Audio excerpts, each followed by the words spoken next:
So glad that Miss Orifa from Indonesia is in our school now. So we are so happy and we are so glad to have you as our visitor.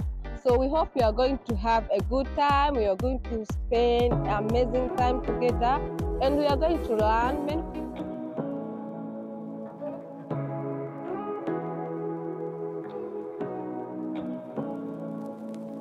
Say what you wanna say to me now. I wanna wake up with you in the morning. Show me there's nothing fake to me now.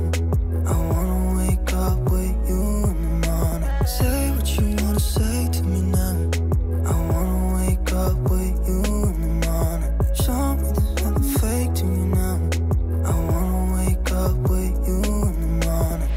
Turn this room, turn it to an ocean. Let me float around. Eyes closed, like we're dreaming even when we're not. You got a whole lot. Welcome Miss Orifa to Saint Bacanpuri International School. Baru-baru ini kan sebagaimana tadi saya tampilkan di video awal itu Ibu Guru Urifah itu disambut di sebuah sekolah ya dalam sebuah video itu. Dan ini beliau sebenarnya masih terhitung 1 pekan baru dari India gitu. Nah itu bisa diceritakan kok bisa sampai ke sana terus disambut dengan luar biasa gitu. Itu dalam rangka apa itu? Nah kembali bahwa di sekolah tersebut kita sudah menjalin kolaborasi. Jadi kegiatan-kegiatan kolaboratif berbahasa Inggris, baik surat menyurat antar siswa maupun online melewat media Zoom. Tapi waktu tahun 2018 itu kita menggunakan Hangout. Jadi fasilitas dari Gmail. Kalau sekarang itu kan sudah ada Google Meet. Nah itu jadi gantinya Hangout itu ada Google Meet. Betul. Sebelumnya kita juga pakai Skype. Betul. Skype yang ramai itu ya. Iya waktu itu Skype terus Google Hangout itu yang ramai. Dan ya kita mulai kolaborasi itu di tahun 2018. Dan karena pandemi sudah berakhir, jadi pihak India mengirimkan undangan khusus untuk hadir di sekolah tersebut dalam rangka wisuda TK, Taman Kanak-Kanak. Taman Kanak-Kanak? Iya. Yang menyambut itu siswa kelas berapa waktu itu? Yang bermain drum band, terus yang ngasih bunga atau apa? Oh yang waktu itu kelas 6 dan 7. Oh oke. Ya, tapi kalau di India itu memang seperti one stop shopping gitu. Jadi pendidikan dasar itu ya di satu tempat. Jadi ada di situ sudah ada TK, SD, SMP dan SMA. Oh oke. Di satu tempat. Dan itu kalau tidak salah kemarin tempatnya di negara bagian Punjab ya? Betul, Punjab. Berbeda lagi dengan Tamil Nadu? Beda lagi jauh. Jadi bahkan orang Tamil Nadu sendiri, bukan Tamil Nadu, ya kita waktu itu juga berkesempatan nginep di asrama guru-guru, yang di situ ada beberapa guru yang dari Kerala, dari India Selatan juga. Betul. Nah beliau itu juga mengatakan bahwa kami itu sebenarnya dari India juga, dari Kerala, dari India. Tetapi ketika kami berada di Punjab, kita seperti orang asing juga. Nah, saya kemudian guyon juga lah. Anda semua itu juga dari India, hanya beda state. Apalagi saya yang dari Indonesia. Oh iya betul. Oh oke. Jadi di sana programnya apa saja yang dijalani dan berapa lama? Kalau di Punjab itu kita ada 1 bulan programnya. Kemudian ada ngajar, kemudian pertukaran budaya, juga bahasa. Ini juga lagi-lagi bekerja sama dengan dosen-dosen UMM, ya, yang tadinya itu menerjemahkan lagu-lagu berbahasa Indonesia, lagu-lagu anak-anak yang legendaris itu. Seperti cicak-cicak di dinding, burung kakak tua, kupu-kupu. Itu diterjemahkan ke dalam bahasa Hindi, bahasa Inggris. Inggris, sorry. Ya, bahasa Inggris supaya dimengerti. Jadi kalau bahasa Indonesia saja itu kan tidak dimengerti. Kemudian kalau diterjemahkan langsung itu kan nanti ritmenya beda. Betul. Nah, ini tim UMM sangat luar biasa sehingga ritmenya juga sama dengan lagu-lagu bahasa Indonesianya. Oh, oke. Jadi ini programnya bagus sekali ya. Bagaimana juga kita membawa misi diplomasi budaya juga sebenarnya gitu ya. Bagaimana lagu-lagu di Indonesia kita bawakan ke India gitu ya. Nah, terus di Panjab seingat saya kan kalau di bulan-bulan sekitar Maret ya, berangkat Maret Iya, atau awal Maret ya, April saya pikir di sana masih dingin. Nah, ini bagaimana penyesuaiannya makanannya dan yang lain-lainnya? Udah lebih enak atau gimana? Kembali kalau di Tamil Nadu itu kalau makanan itu lebih bervariatif. Juga ada warung-warung atau restoran gitu yang jual makanan. Dan yang enak di sana itu juga tentunya adalah nasi biryani. Oh, oke, nasi biryani ya. Iya, kalau di Tamil Nadu, kalau di Panjab tidak ada pilihan. Kita makan yang disajikan oleh tuan rumah. Jadi di Panjab pun beda lagi pengalaman karena di Panjab itu saya nginepnya di rumah-rumah keluarga. Jadi 2 malam di satu keluarga, kemudian besok malam berikutnya kita pindah lagi ke keluarga lain, pindah lagi. Jadi semacam KKN gitu, tapi di Panjab. Jadi gregetnya itu wah luar biasa. Wah, luar biasa, banyak sekali pasti budaya-budaya, kebiasaan-kebiasaan baru, hal-hal unik yang ditemukan ya selama di sana ya. Iya, tentu saja. Jadi kalau tinggal dengan keluarga ya kita berusaha menyatu dengan keluarga gitu. Jadi hal yang menarik bagi mereka adalah ketika kita mengikuti budaya mereka, misalnya mereka ibu-ibu gitu ya, bisa nari ndak? Sebenarnya saya nggak bisa nari, tapi kita coba, saya akan mengikuti Anda, saya bilang gitu. Jadi saya mengikuti menari Panjab gitu. Jadi itu pengakraban. Iya, pengakraban ya. Pengakraban. Karena juga kalau mau diakrabkan bagaimana, karena kita mengalami kesulitan komunikasi. Bahasa ya biasanya. Mereka bahasa. Jadi kita itu kalau tidak ada orang yang menerjemahkan dengan bahasa Inggris, komunikasi bahasa Inggris, ya kita pakai bahasa isyarat aja. Oh gitu ya. Waktu itu ngajar kelas berapa gitu? Kalau di sana saya ngajar kelas 5, 6, dan 7. Oke. Ini pertanyaan nih agak sedikit ini ya, masuk ke substansi. Apa kesulitan yang ditemukan dan apa perbedaannya dengan siswa-siswa di Indonesia? Kalau kita lihat siswa-siswa di India ini. Kalau siswa di India itu tidak di setting dekat dengan guru. Jadi posisi siswa dan guru itu tidak teman. Kalau di Indonesia kan kayak teman gitu loh, bahkan sampai seperti anak. Iya, betul, ya. betul. Waktu ke India Selatan itu kan bawa satu siswa lah, itu sampai dianggap loh itu anakmu, loh itu murid, loh tapi kalian kok dekat banget gitu katanya yang sana. Nah di India itu tidak, jadi ada semacam gap antara guru dan siswa itu harus patuh. Betul. Dan di sana pun saat ini masih menggunakan disiplin militer gitu istilahnya ya. Oh gitu, disiplin militer ya? Kayak gitu. Gebrak meja maksudnya. Oh iya betul. Ataupun disiplinnya masih tinggi di sana. Oke. Saya mengingat juga sih ya, namanya persaingan hidup di sana pun saya pikir juga cukup berat ya, dan competitiveness-nya tuh loh itu juga sangat tinggi gitu. Kalau dari karakter siswanya bagaimana?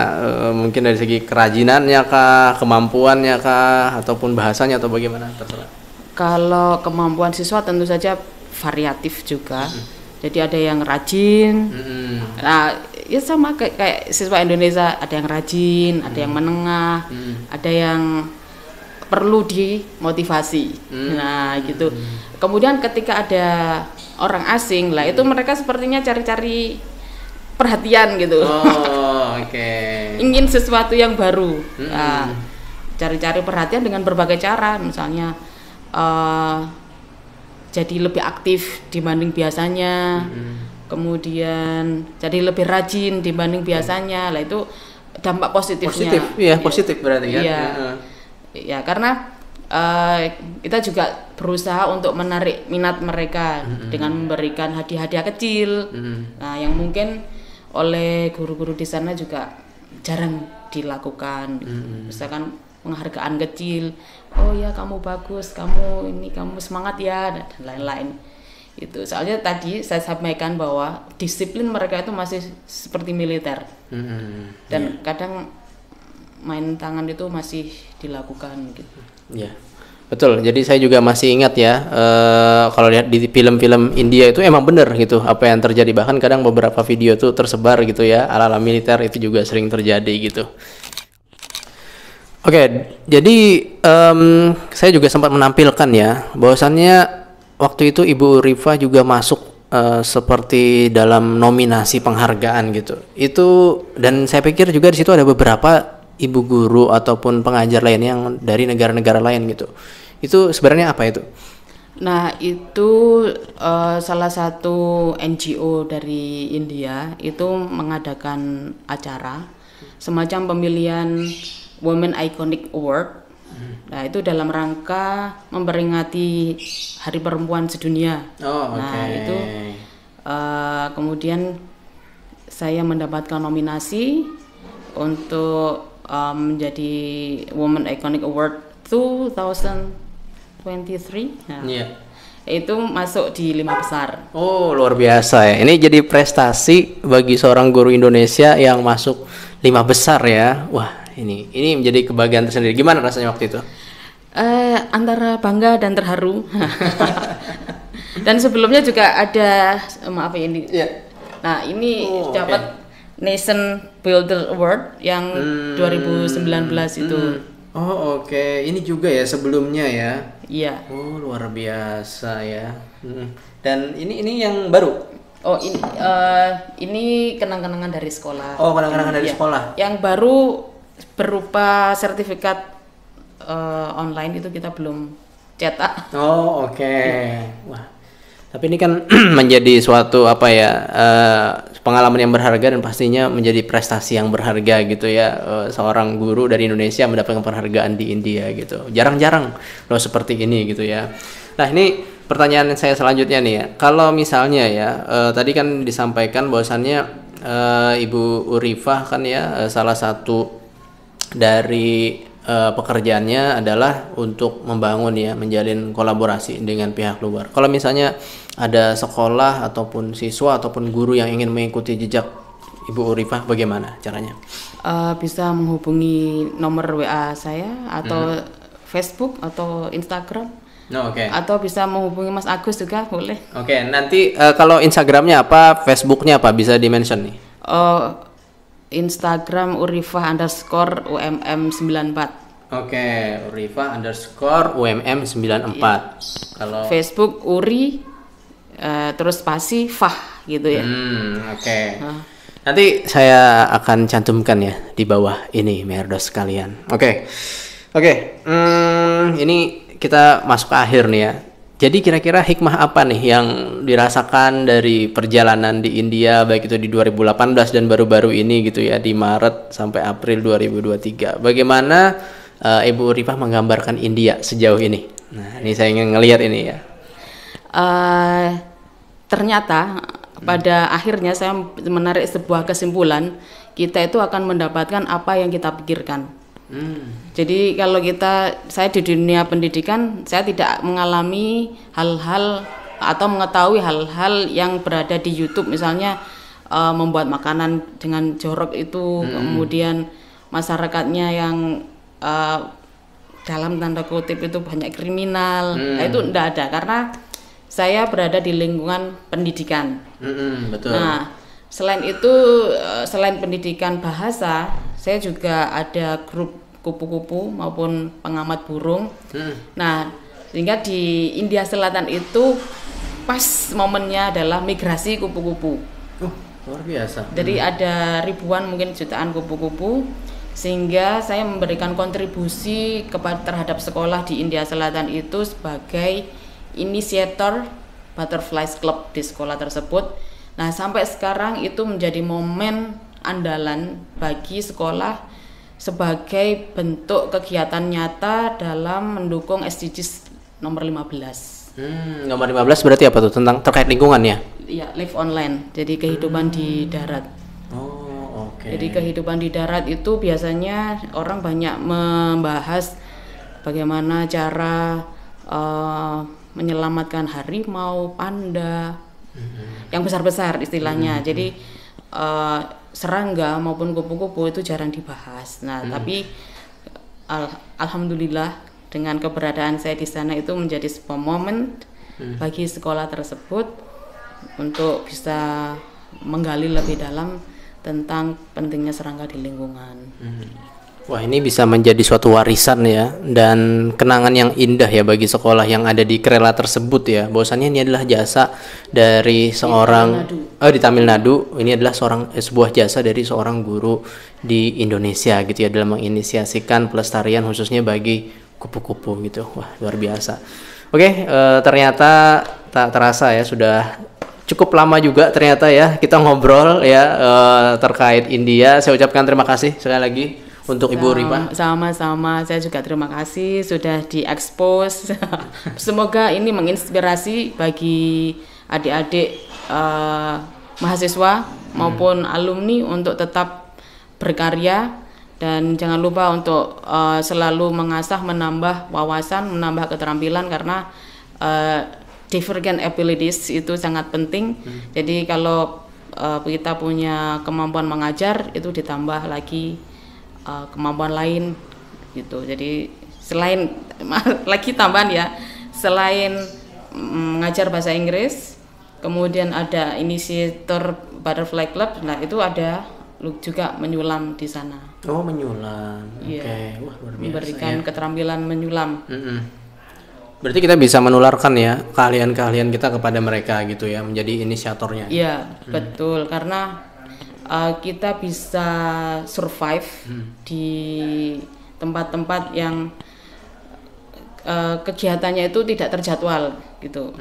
Jadi ini juga salah satu kendala bahwa di India itu tidak punya jadwal yang pasti ketika kita mau ke sana. Jadi komunikasinya kita tanyakan, kira-kira saya berada di situ tuh apa saja yang harus saya lakukan atau yang bisa saya lakukan. Mereka bilangnya, pokoknya kamu di sini aja dulu, nanti kita bicarakan. Iya betul. Ya, itu kadang sering ya budaya itu terjadi di India. Jadi jangan shock ya, dan ya akhirnya bisa juga terjalani gitu. Makanya kita perlu punya bekal yang cukup untuk ke sana. Jadi tidak hanya uang saja yang perlu kita bawa, bahkan kita tidak perlu membawa uang pun mereka sudah akan bisa mengcover kebutuhan kita, diajak jalan-jalan, diajak makan-makan tanpa kita mengeluarkan biaya. Tetapi kegiatan, nah kita itu harus kreatif, sekreatif mungkin dan semenarik mungkin supaya keberadaan kita itu tidak jenuh bagi mereka dan kita juga tidak jenuh terhadap hari-hari kita di sana.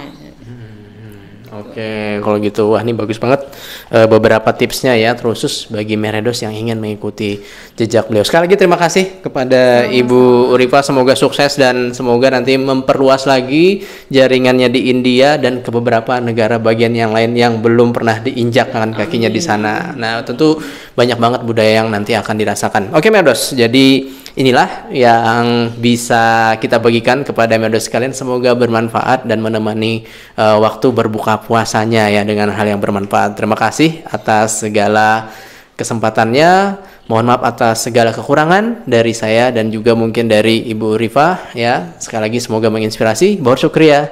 Pirmilengge. Assalamualaikum warahmatullahi wabarakatuh. Bersama saya dan Ibu Rifah langsung dari Kota Malang, Jawa Timur, Indonesia. Allah Hafiz.